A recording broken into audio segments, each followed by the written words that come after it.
So our next speaker is someone who absolutely embodies the service and leadership values of the Washington Ireland programme, since he participated in the programme 17 years ago.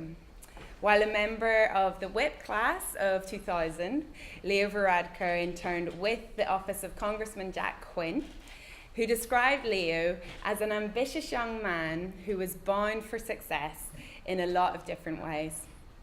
His DC experience was to be one of those key milestones on his journey in politics and in shaping his values and future political career.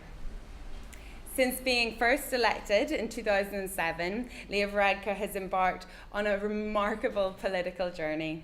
Today, he is leader of the Fine Gael and Ireland's youngest ever Taoiseach since he was elected on the 14th of June 2017.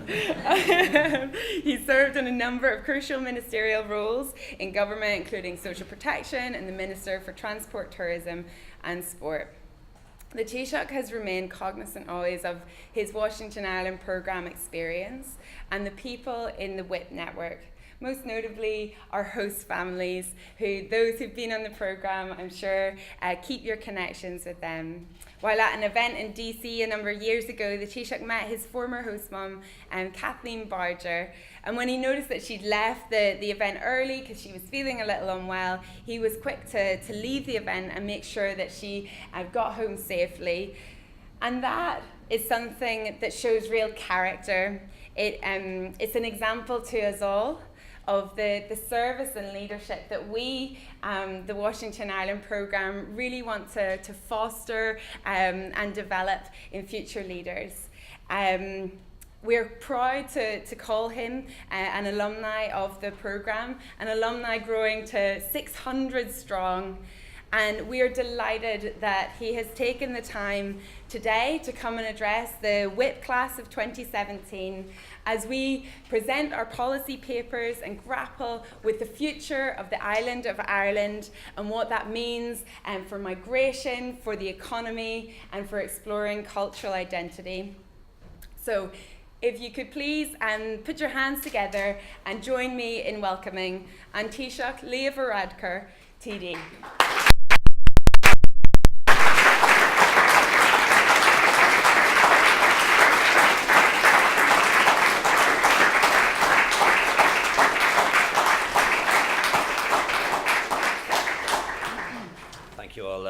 Thank you all very much.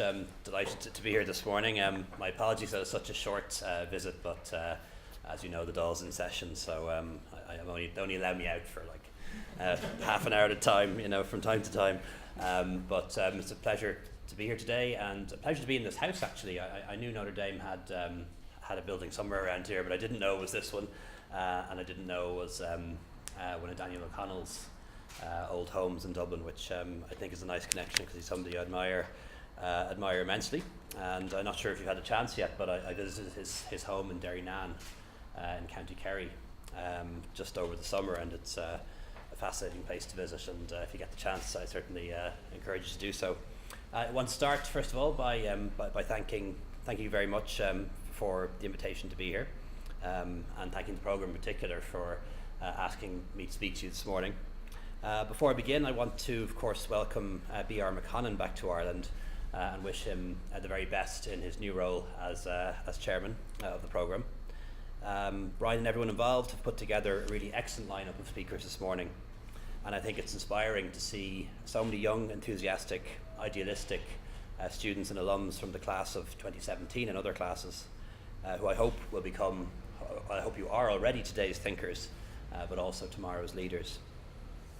One of the most formational experiences for me during my time as a student was in 2000 when I was accepted on the Washington Ireland programme. It wasn't called at the time, it was called Young Leaders, and had emerged from something else called Project Children Interns. I'm not sure if you know the history of WHIP, but it's worth watching the documentary on Project Children if you haven't already, and it's a fascinating insight as to how this programme evolved and how its roots were very different to what it is today, and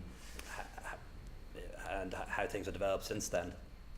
I spent summer in DC. I was a congressional intern in the office of Congressman Jack Quinn. He was congressman for New York 30, a district that no longer exists, which gives you some insight into the very rapid demographic change that occurs in America. It's only 20, not even 20 years ago, and of course at that stage, New York population terms was almost as big as Texas, and just behind California, and the population shift to the south and to California has continued apace and has changed politics, and the demographic makeup of those states is changing too, and that'll change politics in the future as well. But I'm always grateful to the programme and to him for allowing me to have that experience. Grateful as well to Kathleen Barger and her family in Alexandria in Virginia, who took us in and showed us enormous hospitality. And I think back then it was fascinating just to see close up how a political office worked, and also to be able to meet fellow interns and people from both sides of the political divide in the States, Democrats and Republicans. It was very much then a North-South programme. Pretty much, at least until the year that I took part in it, everyone was from Northern Ireland in fact, and it was roughly 50-50 Catholic and Protestant, and was in many ways designed to take young students out of Northern Ireland, put them in a different environment in America, and sort of teach them to get on with each other. And I was one of the first 4 people to come from the Republic of Ireland, so it was a little bit like a reality TV experience, one of those reality TV shows which didn't exist at the time. Big Brother had just started that year, but since then reality TV has really developed, and we were the kind of 4 people from the south brought in as an experiment to see how we'd manage in this environment of Protestants and Catholics from Northern Ireland. Of course, we rapidly came to the conclusion that they were all much more like each other than they were like us, and if only they could realise that, all the problems would be solved. And of course, I never have that thought now when I meet politicians from Northern Ireland. But it was a real learning experience, and meeting those other people was as much part of the learning experience as anything we did in terms of our day-to-day work as interns, or the work that we did as part of the leadership programme. And I think probably what I learned the most out of it is that the lesson of real leadership isn't just about following the crowd or hoping to channel people's emotions, although in politics you do need to be able to do that from time to time. It really is doing what you believe is right, regardless of the consequences, and standing by what you believe is right, and hoping to inspire people to share that vision. It's a lesson I know that one of your distinguished guests, Jake O'Sullivan, knows very well. A few years ago he spoke to a group of students similar to this, and quoted the great Bob Dylan. And Dylan was speaking about the virtue of young people interrupting more senior people and saying, "I have an idea." And I think he reminded us in that what can sometimes be perceived as youthful arrogance or impertinence is actually disruptive and constructive. And more we need young people to be exactly that, to be disruptive and constructive. And at the heart of the programme is the idea that helping young leaders to reach their potential, preparing them for careers of service and leadership. And as Taoiseach, I'm attempting now to develop a similar vision for Ireland, working to build a republic in which everyone has a fair go, everyone has an opportunity to succeed, to be the best person they can be, and in particular, one in which every child has the opportunity to grow up to be the best adult they can be. And that's very much underpinned by the idea that every part of the country should have an opportunity to share in our recovery and prosperity, and there are second chances for all of those who need them. And I think in some ways we have some small evidence of that today. For those of you who are from the west of Ireland, you'll know that the new M17, M18 motorway opens today, and I remember 3.5 years ago turning the sod on that with the former Taoiseach Enda Kenny, just wondering where all of us would be in 3.5 years' time when it was finally completed. But it is an example of the kind of infrastructure that we're going to need to see into the future, particularly as we think of an Ireland of 2040, because almost all the infrastructure in Ireland leads to Dublin. What's very different about the motorway being open today is it doesn't. It starts in Tuam, runs past Galway to Cork to Limerick, and in due course we'll connect Limerick and Cork by motorway as well. But being much younger than me and knowing that cars are not the future, you'll also, I'm sure, want to talk about other ways to connect, particularly broadband and through railways. In terms of the economic policy which the government is putting forward, that's based fundamentally on 5 principles. The first is a prudent fiscal policy, which is balancing the books and reducing the debt. So the budget we publish in about 2 weeks' time now will be the first budget to balance the books in 10 years. And we'll continue to reduce the debt. And that's actually really important because my generation of politicians is inheriting a national debt of about 20 billion euros. Most of it has nothing to do with the banking crisis. Probably only 30 of that 200 has anything to do with the banking crisis. 170 of it relates entirely to deficit spending by governments down the years. And just the interest on that deficit spending is around 5 billion a year.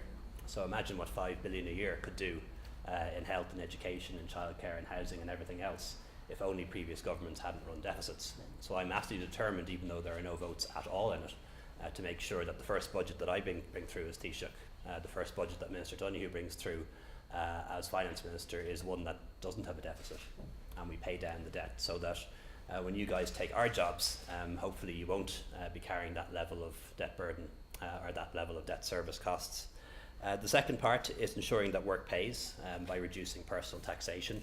And if in the past economic policy and industrial policy was about attracting multinational investment to Ireland, increasingly the future is going to be about attracting individual talent to Ireland. And we hear it back all the time that the very high personal income tax burden is one of the things that's holding us back as a nation.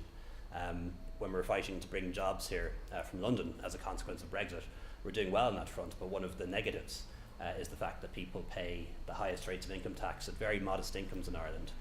35,000 as a single person, around 45,000 as a couple. So anybody earning any more than that, doing overtime, getting a pay increase, doing a few extra hours, getting a bonus, has to pay half of that back to the state.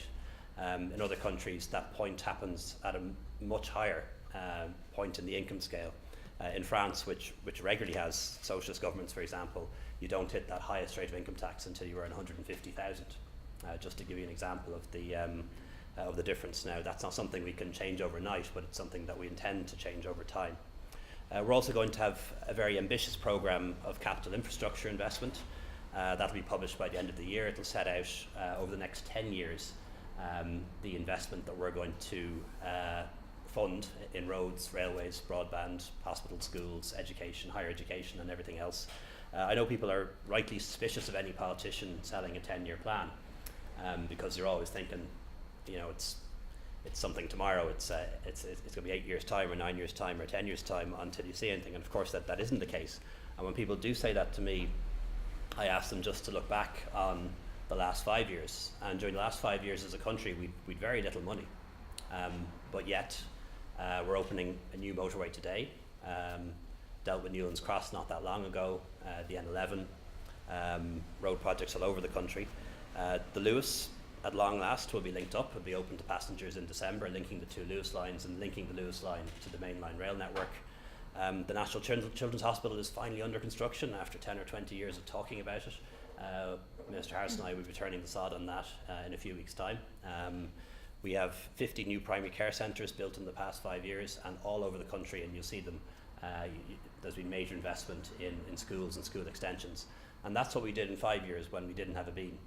So imagine what we can do in the next 10 years when we actually do have money to spend and a proper plan to guide it. And that's a big project that we're working on at the moment. We're also going to pursue and continue to pursue a foreign policy that supports free trade, that welcomes managed migration, that keeps Ireland at the centre of Europe and embraces multilateralism as the best way to solve the world's problems. Everything ranging from international security threats to climate change to unplanned migration.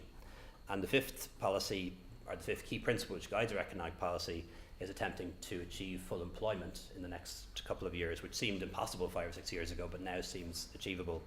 And that is a job for everyone who wants one, but more important than that, it's a good job. One that pays the bill, one that has improved employment rights, and also one that has a pension right attached to it. So taken together, what we want to ensure is that in the future people are able to plan for themselves and their families, confident about where they work, how they travel, and about growing old securely.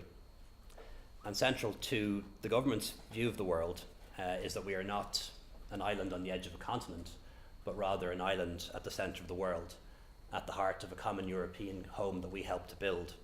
A country that is confident about our place in the world when so many other countries seem to have lost their confidence about where they belong in the world.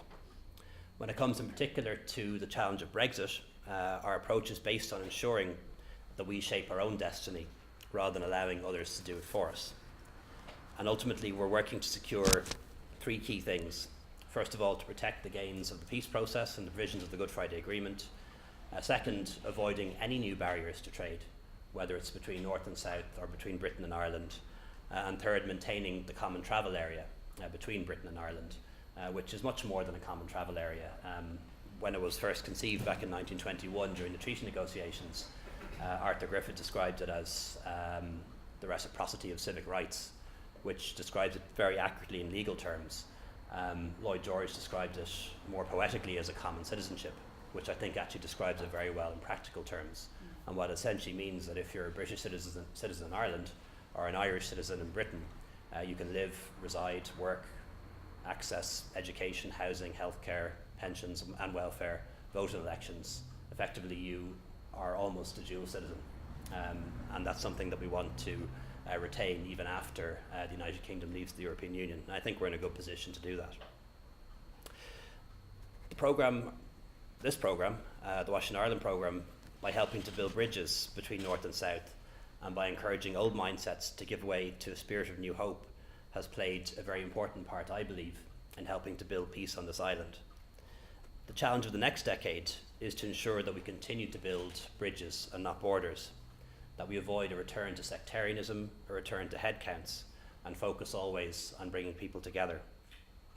Power sharing, I still believe, is very much the way forward, and I don't believe there should be any change to the constitutional status of Northern Ireland based on a majority of 50% plus one. Any change must have a certain degree of cross-community support.